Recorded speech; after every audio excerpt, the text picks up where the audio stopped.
I'm Dustin Cormier, and this is the How to Rock Astrology audio series. The information in this recording is copyrighted by Dustin Cormier, 2015, all rights reserved, except where noted in the recording.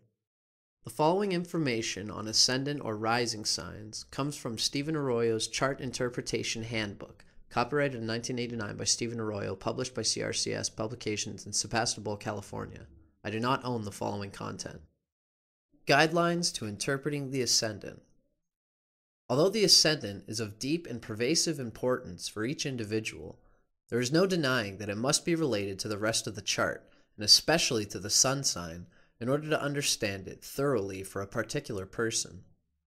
The sun, after all, is the core identity, the very center of the consciousness, the way we assimilate much of our experience, whereas the ascendant, although it varies in importance from person to person, is not as central to the person's nature. It shows, among other things, the approach to life, but the sun shows life itself.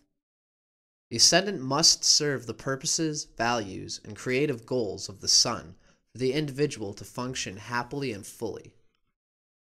A useful tool for understanding how a person's ascendant and sun sign interact is to compare the elements of the two factors.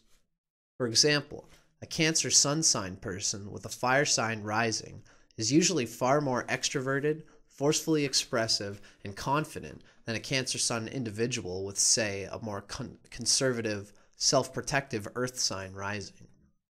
For another example, an air sign sun person with a water sign rising may appear much more emotional than he or she really is, whereas a water sign sun person with an air sign rising may appear far more detached and less emotional than he or she really is.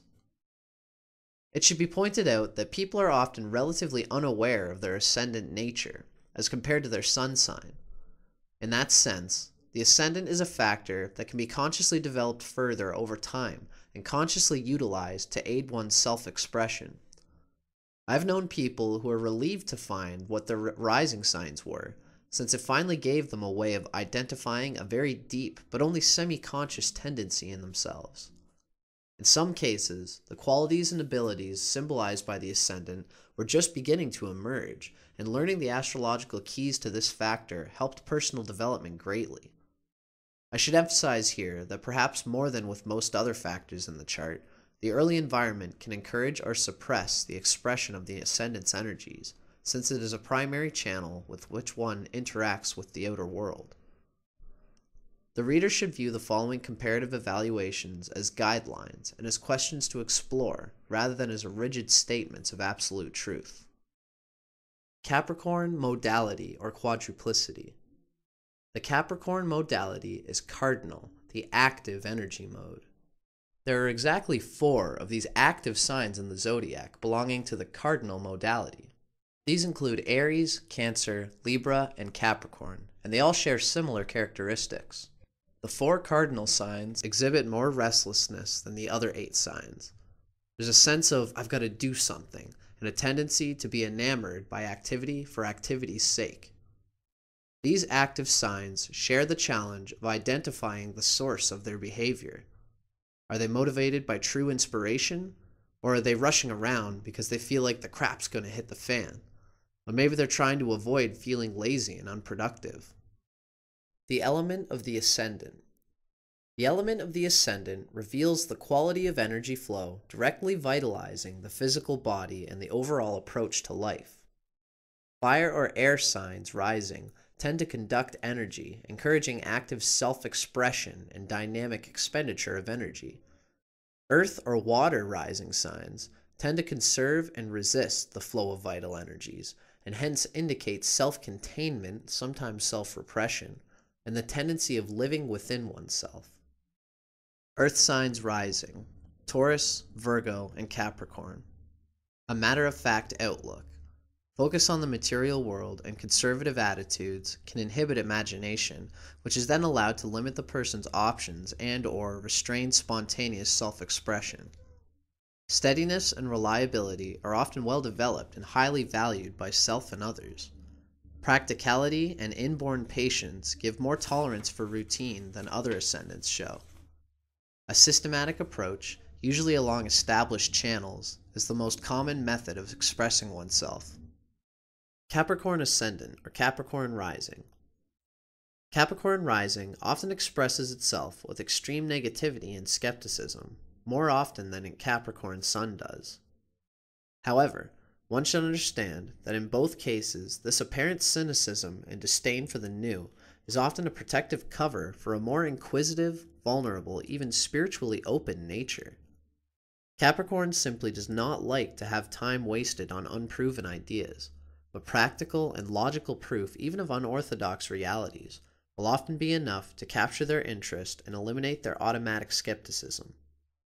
Although Capricorn Sun and Ascendant are both extremely concerned with outer form, appearances, and reputation, the Capricorn Ascendant seems to be far more fearful of public opinion, often going to great lengths to appear normal, conservative, and safe. Capricorn Sun seems to have a greater drive toward achievement and authority, and a more determined approach to worldly success. Capricorn Ascendant sometimes seems satisfied merely with being secure. Both are so impersonal that relations with others are often problematical, although Capricorn Sun is more often than Capricorn Ascendant finds it hard to relate on an even one-to-one level.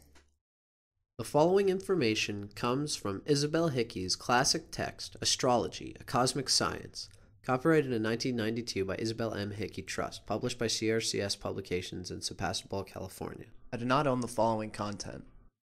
Capricorn on the Ascendant. In early life, has delicate health, but improves as life advances. Sensitive, timid. Inarticulate in early life, and suffers from a feeling of inadequacy. Overcomes it through sheer necessity, for there is determination to achieve their goals and purposes in life. Great ambition, and have no peace until they have reached the heights they have set for themselves. Money and position are important. Reserve that often appears to be coldness in makeup. Because they are ethical, righteous, and do their duty, they do not feel that they are critical or cold. All too often they are. As children, always falling and scraping their knees. This is due to poor physical coordination. Later in life, the bumps and scrapes come to the pride. Knees represent true humility, the power to bend. Any trouble with the knees is the outer manifestation of an inner inability to be flexible and flowing. The following information comes from The Secrets of Your Rising Sign by William Lamb with Webb Harris, Jr., copyrighted by William Lamb in 2004, first published in the USA by Fair Winds Press in Gloucester, Massachusetts. I do not own the following content. Capricorn, the wise old goat, is always in charge. With a business is business attitude, people with Capricorn rising strive to earn recognition for their accomplishments. They usually exude a respectfulness that puts them in good stead with their superiors. But they're so calm, cool, and collected that they sometimes wear a face of stone, even exhibiting insensitivity. They believe in take it on the chin and the buck stops here. Capricorn children are often cooperative and easy to raise. They value the approval of authority figures, handle responsibility well, act older than their years, and sometimes delight in bossing people around. They're prone to jealousy. They grow up accomplished, authoritative, and bossy. Do what I say, and don't raise your voice to me. Physical type. Well-defined jawline, sometimes a bony face. Favored colors. Brown, medium, grays. Business-like tones reflecting the Capricorn regard for moderation. The following information comes from Isabel Hickey's Astrology, A Cosmic Science, copyrighted in 1992 by Isabel M. Hickey Trust, published by CRCS Publications in Sebastopol, California. The significance of the Sun and the Sun sign in astrology. The symbol of the Sun in astrology is a circle with a dot in the middle. This is a very deep occult spiritual symbolism. The circle represents the eternal self that did not start here and does not finish here on earth. The dot in the middle represents the divine spark at the center of every living cell, the light which lighteth every man which cometh into the world. It is the point of light at the center of every living cell. In the blueprint, the sun represents the main expression of the individual, the heart and core of beingness. The sun has a different effect on individuals born at different times of the year.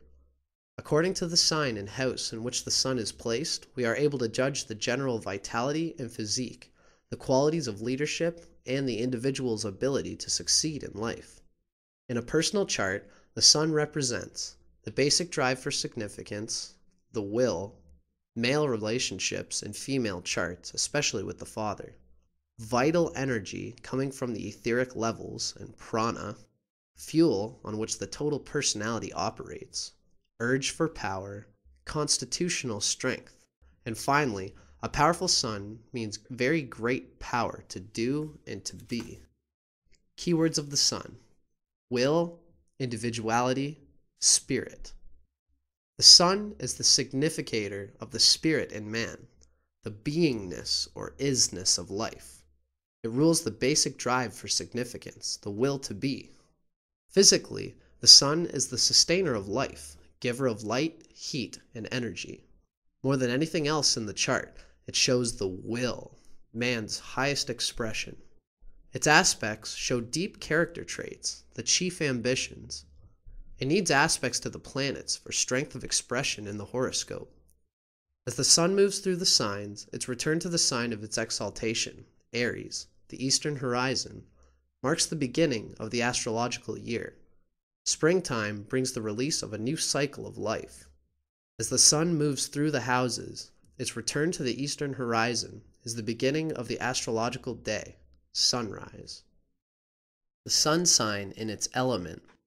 The following information comes from Stephen Arroyo's Chart Interpretation Handbook, copyrighted in 1989 by Stephen Arroyo, published by CRCS Publications in Sebastopol, California. I do not own the following content. The sun sign's element is usually dominant in considering the overall psychology of a person.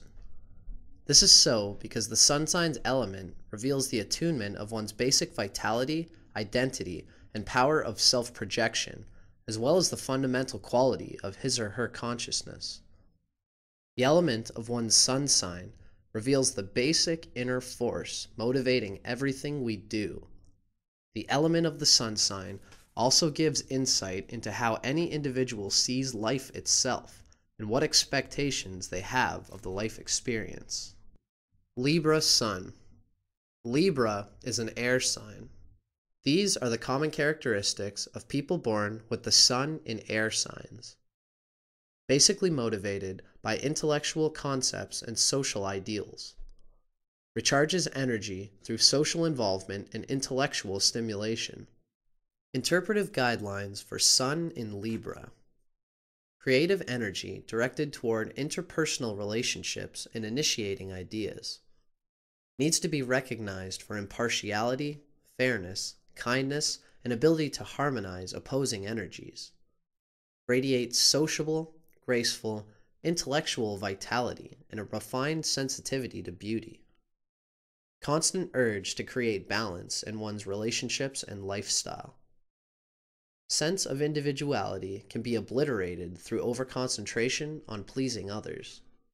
This final article comes from The Secrets of Your Rising Sign by William Lamb with Webb Harris Jr., copyrighted by William Lamb in 2004, first published in the USA by Fair Winds Press in Gloucester, Massachusetts. I do not own the following content. Libra, born around noontime. Libra with Capricorn rising. Now here come the benevolent manipulators who never raise their voice and keep everyone happy and cooperating. These Librans are generally able to manipulate circumstances in such a way that everyone ends up satisfied. They return to work day after day, feeling good about their contribution. And never are these management skills more pronounced than when Capricorn, the boss, rises. Librans, born around noontime, are so patient over the long haul and so well equipped to make do under difficult circumstances that they're able to ride out just about any storm with a tomorrow's another day sensibility. They know that what goes around comes around, so they're masters at staying at the helm and keeping things together. But remember, both Libra and Capricorn are active signs, so their movement to moment behavior might be more hurried and patient and pushy than their long haul, goes around comes around sensibility. Nonetheless, these Librans bear up under the strain with their Capricorn somebody's got to do it troll under the bridge approach, never losing sight of the need to keep others motivated or at least accommodated. And the more people there are to keep happy, the more satisfied these Librans are. When leadership needs to be fair and patient, yet firm and authoritative, these people are the perfect fit for the front office. They're never intimidated by shouting or swayed by melodramatic emotions. They'll be fair with their decisions and generous in their judgments, but they'll never accept "I don't want to do it" as a legitimate excuse for anything. After all, somebody's got to do it. From their own personal experience, they've learned all about doing what needs to be done, regardless of their druthers. It's at home that these Librans might meet with some difficulty. One of their most admirable traits is their undying loyalty. As spouses, they tend to be both faithful and dutiful. But they often navigate their family circumstances with an unemotional, Capricorn, the wise old goat, detachment that can leave them oblivious to their partner's disenchantment. They express their commitment by handling their chores with meticulous precision and dependable regularity, taxiing the kids, emptying the garbage, maintaining the lawn or the car or the kitchen with nary a complaint, and probably contributing a healthy paycheck to the running of the household.